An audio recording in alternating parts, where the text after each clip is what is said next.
Hello, my name is Mordred Viking and I would like to welcome you to episode 12 of this Let's Play European Universalis 4 with the Cossacks expansion. We are still playing as the custom nation of Stormwind. We have taken most of the United Kingdom. Over here in Wales we have the Welsh Papal States and a tiny fragment of what was once the mighty nation of Northumbria. We are still fighting the coalition war, which began last episode because we'd taken so much land from Northumbria. And our ally Picardy is quite frankly getting absolutely thumped. The other thing that we started doing was sending out explorers to see if we could find anything in this large western ocean. So far they haven't had that much luck. There's clearly quite a lot of space between us and whatever is over there. However, we have found one small island, which hopefully we can start exploring. We'll see when our explorer gets home. In the meantime, this war will continue. We are basically just patrolling our shores at the moment just to stop any cheeky little landings getting through. Because we are not fighting anything on land, I am just going to bump down the army maintenance and basically hope that we catch anything by sea. Cardinal Minister. Oh, it's this one again. I'll take the prestige, please. The other thing I noticed between episodes is that you can actually give estates to non-chord provinces, which I had not realised. So London's gone to the burghers, Essex I think I was thinking was for nobility. Yes, Essex and Kent will go to the nobility.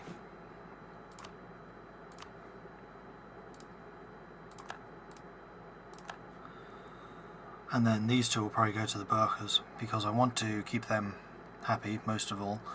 But also, they are both in the English... Oh no, Lancaster's not. So Lancaster might go to the church.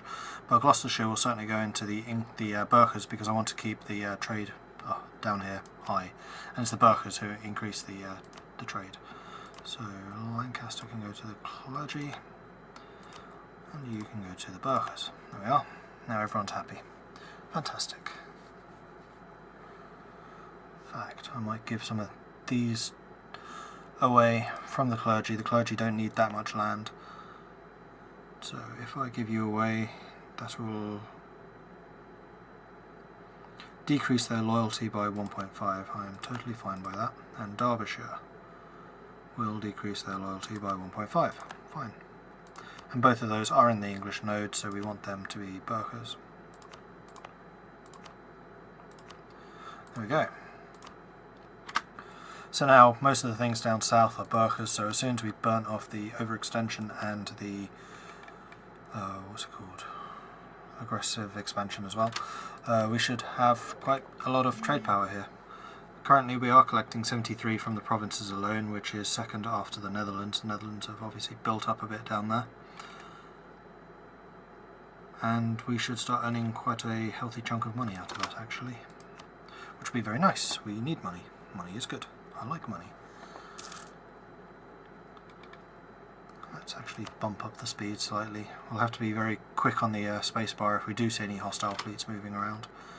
One thing that we could do, and I have not been doing so far, is actually blockading some of the coastal area. You can see here what the war contribution of every nation is. So currently Picardy has done the most, but they're also going losing the most. And then a couple of these. One of the ways to increase contribution is through blockades. We have a navy, we may as well use it. But who should we blockade? That is the question. Probably Gascon. However, if we do that, we are moving ships away from Helra, who could be attacking, likewise from Hainaut. But I don't think either of them have a navy, so doing this isn't actually a bad idea. Except we only managed to blockade 41%, which is enough to blockade Labor. The 41% basically just means you don't blockade at all. But anything with the little chain in front of them denotes something that's blockaded, so we are blockading 2 of the 3 ports. So Gascogne itself must be very, very rich. Basically you need more ships for every development point. Renew war taxes? Yes, I think so. Explorers, how are you guys doing? You are doing well. And it looks like we have some more territory here. So we have finally reached land, is basically what that is saying to me. except this is all really, really far south, so it's unlikely we'll get there for quite a long time. One other mechanic that we haven't really played with is the Catholic Treaty of Tortillas, something like that, which basically means that whichever Catholic nation first gets a colonial nation in any colonial area, they get jurisdiction there. So any other Catholic nation who then tries to colonise that gets a very significant penalty with the Pope and penalty to settlement chance, or the number of settlers moving there, while the one who does have jurisdiction gets a bonus to settlers.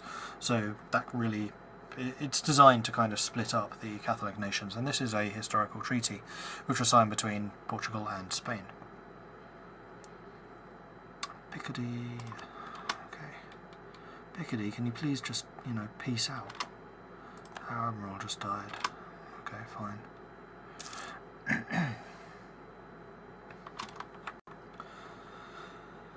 So where should we send our... Oh, Sweden's really making a comeback right now.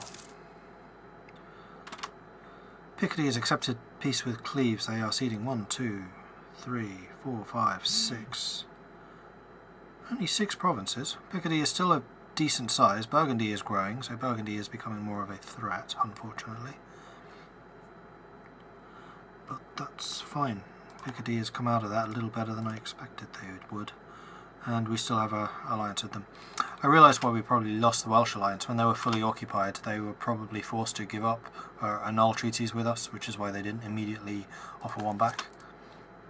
Okay, so now we do need to be a little more careful about where we are patrolling, because they will be trying to sneak ships through. We are at -38 war score because of all the battles that have been fought. So all the battles that Picardy has been fighting are apparently sticking around and counting against us. So I'd really like our other allies to just, not attack them. Just stay on the island. We are an island nation. And they are sneaking some transports around, so we are sending the ships out. Explorer did his job. We shall send him on a new mission.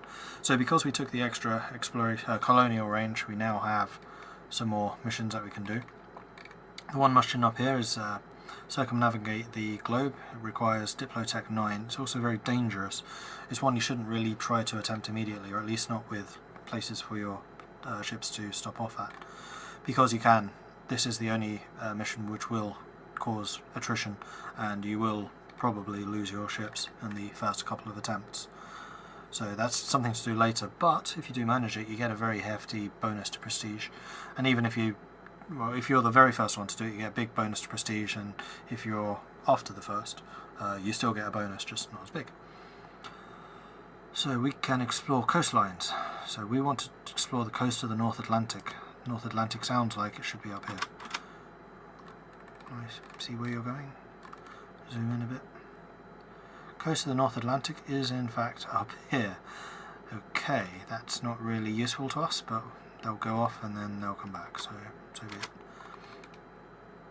And there was a fight between our small ships and the ships there, which is actually okay. It's basically locking them down and allowing us to engage them. And Wales also stepped in. Welcome to the fight, Wales.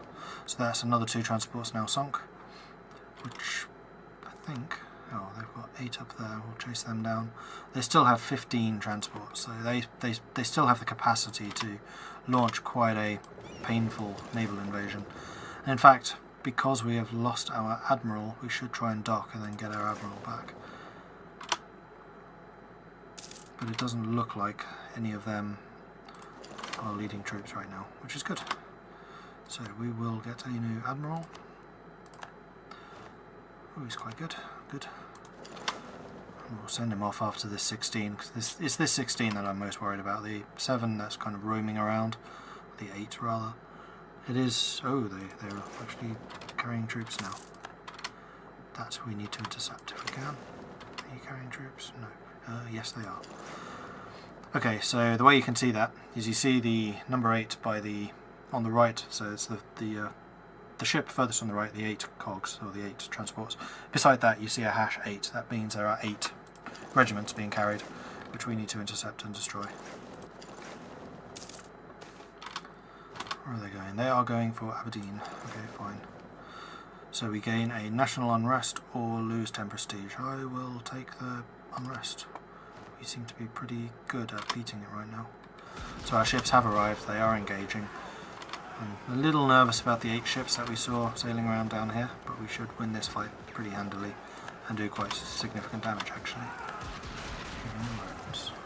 Fine. We didn't unfortunately sink any transports. Of course, if you sink a transport and they are not then carrying any troops, those troops are dead. Or rather, the transport which was carrying troops, if it sunk, the men on board were lost, or will be lost. So we're just docking here to repair a little. They do still have fleets sticking around. We're in Ireland, so we can access pretty much everywhere. We're fairly central. And the explorers did their job. Welcome back. We will explore the coast of the Sea of Umian. Actually, was Umian down here? I wish there was a way of kind of seeing. We'll click on that. Will that allow it?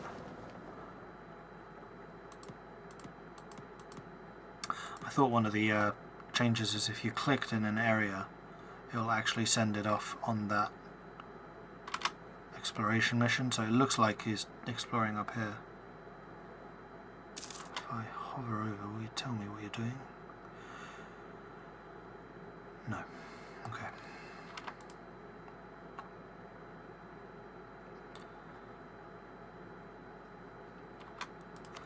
So we're basically just waiting for time to pass. The more time that passes, the less of a bonus basically they get to the war score. Or as I say, length of war minus 17. So that's giving us minus 17 reasons to make peace with them. And if you flip it, then it's the other way around. So we're just waiting them out now. This war will be costing them. They probably are all at max maintenance, although we are not. Picardy no longer considers Gascogne a rival. Picardy is Brittany as a rival. Okay.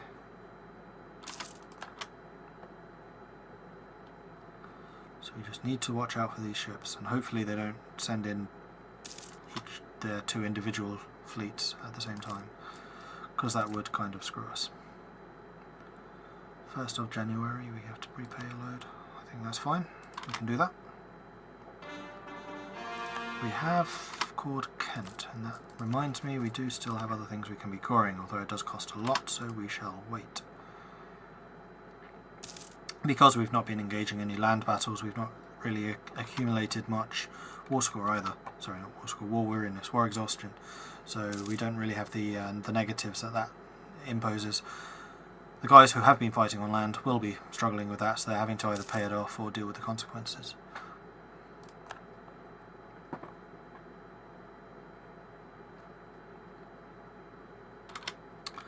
Diplomats. Wow, Sweden really has come back in a big way, so we're going to start raising relations.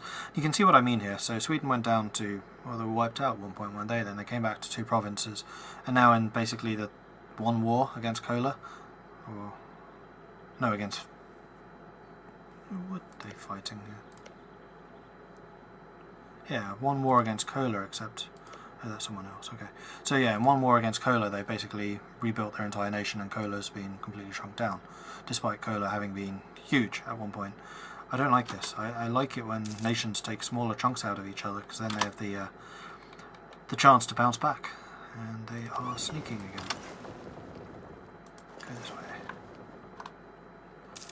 We are engaging them. We caught them. Fantastic. Did they have any troops on board? Yes, they had 8. So please sink some of their transports. We are sinking transports very rapidly. We may even... Yep, we sank their entire fleet. So they lost 8 regiments. We got only a tiny bit of war score. Unfortunately, naval battles never seem to contribute much war score compared to, in particular, the ground battles. But they are down to only 8 transports, which is brilliant. It means they can only land 8,000 men at a time. So even if they did manage a landing, I would pop up the land maintenance. We go and thrash them at 16 against 8. Wouldn't be much, because hopefully by that time we would be in a position to send the fleet round and stop any reinforcements arriving. And we would just bounce them around our territory, and they wouldn't be able to get them off and rescue them. So no real big deal. It's just if they had the full fleet, which they had before, they'd be able to land enough troops to really do some damage. So currently, because land maintenance is reduced, we're not really gaining this benefit of 20%, well, to the maximum possible. The naval maintenance we are getting, though, how much is that costing? That's costing us 4. I don't really want to spend the military power, so no, I'm not going to do that. We'll absorb the cost. We only really have the 7 heavies sailing around. Should mothball the transports, I don't need them. And we are finding more land up here. I wonder if that's going to be wasteland, because that is basically the North Pole. Except it's not. I wonder if that's always there. Because it kind of looks very similar to what you find around Greenland. Don't know. Something to discover, isn't it? It's part of the whole fun of having the random new world is finding stuff that you don't expect. It's exploration.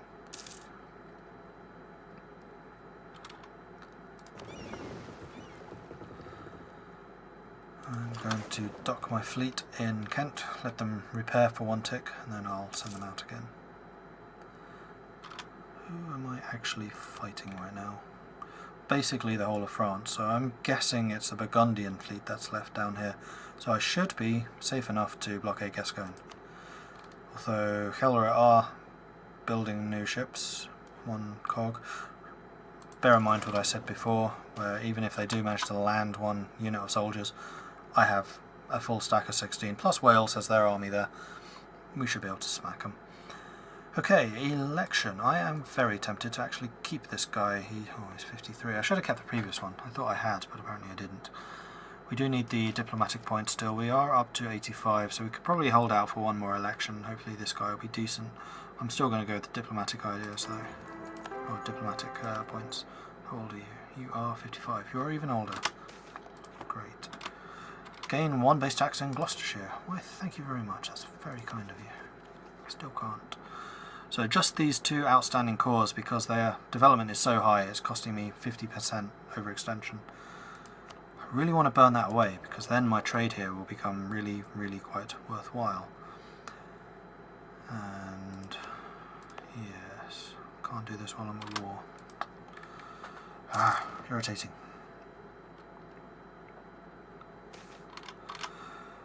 Advancement to the nobility, they gain 10 influence, so again you can see here this is not a permanent increase, it's a temporary one. How are they feeling right now? Nobility are at 60%, still not dangerous. They're giving me some really hefty bonuses. One thing which I really should point out is the estates have different bonuses depending on whether it's the national bonus, which is shown here, or whether it's the local bonus. So if I hover over the nobility, you can see they are giving a local manpower modifier, which for the Burkers is of course the land trade power, but they also give defensiveness because they have over 60% influence, so influence and loyalty. So it's really useful. And actually, what's the judge give?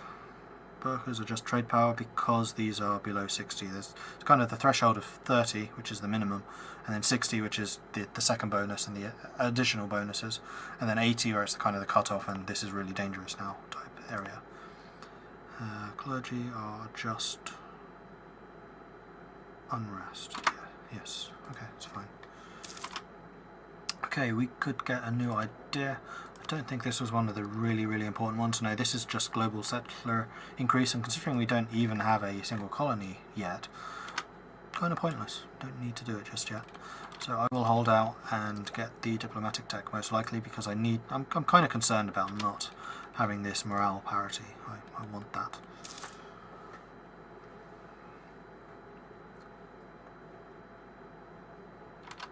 Are you guys willing to negotiate yet? What's keeping you in this war? So mostly it's the fact it's a coalition war. Relative strength of alliances, length of war. So my war enthusiasm, is that going down or not? I'm not sure. Length of war +4. Length of war +4. So I guess the length of war reduces here, because war enthusiasm you want to keep high. As soon as it starts dropping down, so it becomes low, is when you get a call for peace and they start sending you peace treaties. And the lower the AI's war enthusiasm is, the more you can get out of them in a peace deal. and probably the more they expect out of you if they're taking stuff from you. So what do you actually want at this point? You want me to give up a whole massive ton of land. Dream on, guys, dream on. You do only have a war score of 38, not 90 odd, which is what they were demanding from me. Okay, so I do still have a second diplomat with whom I should do something. Most people probably still hate me because of the aggressive expansion. Netherlands, how are you feeling, guys? They are now friendly.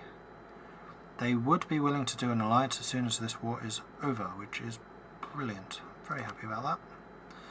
Let's actually, how much do we have? 58. Trying to keep relations high with Aragon. Aragon are kind of the trump card, almost. So even if I do get the Netherlands, I'd still like Aragon. Aragon are a big, powerful nation. Modena. So, price of cloth has increased, price of wool has decreased, because cloth is now thinner, so it requires less wool. So any province that is producing cloth will now make more money, and those doing wool will make less. And the difference in price you can see here. So each unit that you produce is worth, base is what you want to look at, 3, and then because of the bonuses and the production development here, I get more production, so the price is increased. Oh no, that is 3 is base plus the 20% from the draperies. Where do I see the amount I'm producing? Production, that's where. Warriors do need books. That's really irritating. Well, at least my Republican tradition is really high right now, so getting more stability won't be the most difficult thing. However, because its stability is 1, that means I do have to pay an extra 50%, so I probably won't bother.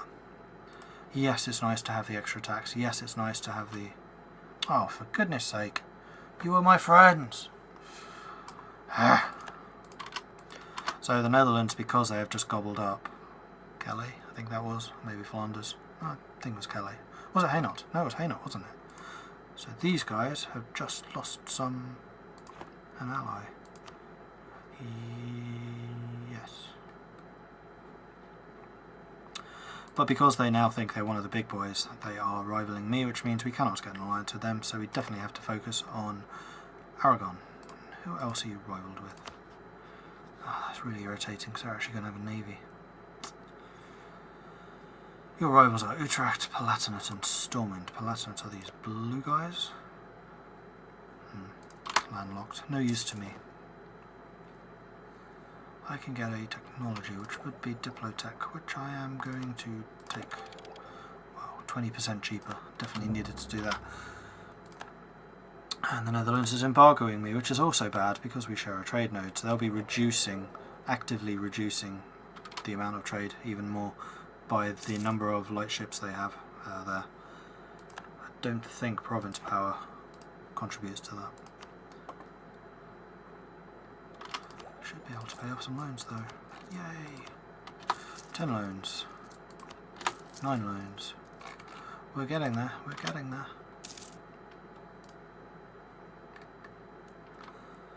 Can I rival the Netherlands back? Because then I can embargo them. And because the various bonuses I have will be kicking in shortly, where I can get more trade efficiency and cheaper ships, I should be able to do a lot of damage to them. So I can currently... I have a free slot. I can't do it while I'm at war, but I'll bet when I'm out of this war, the Netherlands will be one of those options, and I shall be doing it back to them. There's basically going to be a trade war going between us in the English Channel. I'm somewhat tempted later on to invade them and vassalize them, so we'll have a vassal on the continent. They feed trade power back to us. Or at least I think that's how it works. Trade power. North Sea. Is Aberdeen doing any trade? They are, though not much.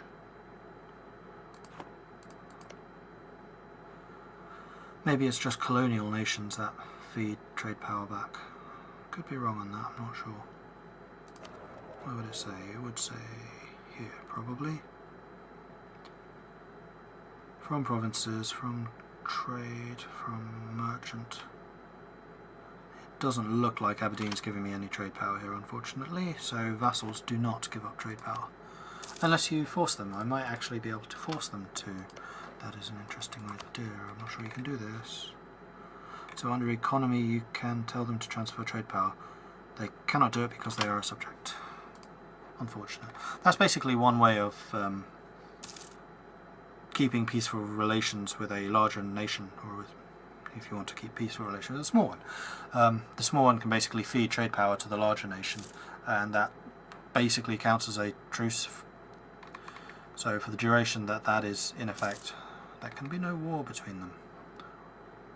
Or rather, they cannot declare a war. I'm sure they probably can get into a war through calling, accepting a call to arms.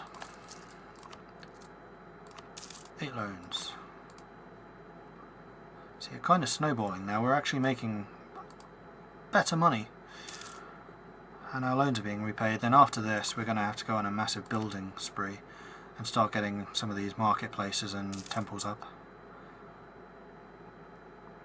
Though they are quite expensive, because of our interest, I'm sure. Which is still very high. Okay, Aragon is done. Lolland. Religious civil disorder. How is the Reformation doing? Not particularly well. Orthodoxy spread a lot though. It's going pretty strong. Not so much into Russia. Sunni is definitely dominating there. Oh wow, Iceland's gone Protestant though. Ha, that's funny. I wonder if Iceland's going Colonial. They are not. That is a mistake, I think. And there are no reformed nations. Nope, they are Catholic.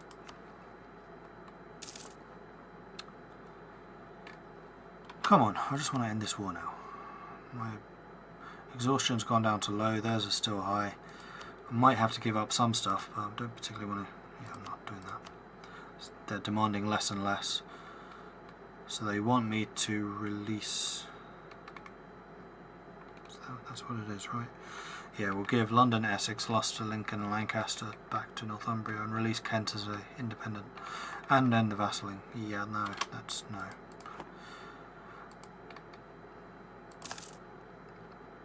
So my next war against Northumbria, I might have to demand that they give up the cause in my land, so they cannot do that in the future. The reason they can is because those countries do still have cause in these provinces. And if they did not have the cause, then because they are not actually occupying this stuff, it would be very, very difficult for them to get me to give that stuff up. Hey, military leader has died. Yeah, that's fine. I'll probably start using my Republican leader as the general in the future, so I can keep my 2 military slots that I have right now on the Admiral and the Explorer. We are done with Sweden. So Eidsiva, has expanded. Ryazan has basically wiped out Finland, more or less. Yeah, you're getting a lot of really big nations just blobbing, which is unfortunate.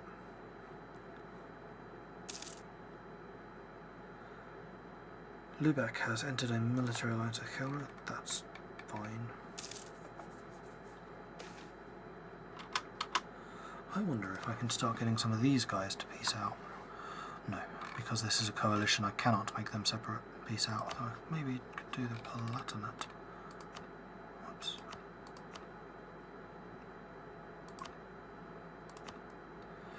No, they don't want anything.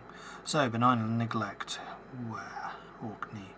So Orkney can get loads more trade power, loads more tax, or loads more manpower. Orkney is noble, I think, so they are doing mostly military. So for 5 years they get double manpower, which is nice. That event has changed. It used to be more of a plus and minus going on. Now it's purely a plus. The other thing which could help me is if some of these, or all of these nations got into a fight of their own. So if Cleves, for example, started fighting in another war, not just against me, then that would give them more of a reason to make peace. Anyway, I think that is the end of this episode. It's kind of just waiting for this war to end and waiting for the explorers to arrive. We are slowly but surely getting more of the New World explored here. There's clearly some kind of funky shaped islands beginning to take shape there. So we will start using the other missions which we missed out on, which are explore the coasts, and the coasts I think will start looking inland if they can, and that should start revealing places we can actually begin to settle and start the colonial game going, which would be very, very nice. It would bring us into conflict with the natives. It means that we have to worry about a liberty desire there and tariffs and all that other good stuff, plus of course colonial wars against any other nation that decides to go colonial. Anyway, that is it for this episode. I will see you in the next episode. Please do like and subscribe to this channel. I'd very much like to continue to see it grow. It's been doing well. I'd like to see it doing even better. So tell your friends, get them to watch, get their friends to watch it too. That'll be awesome. And I will see you next time. Bye.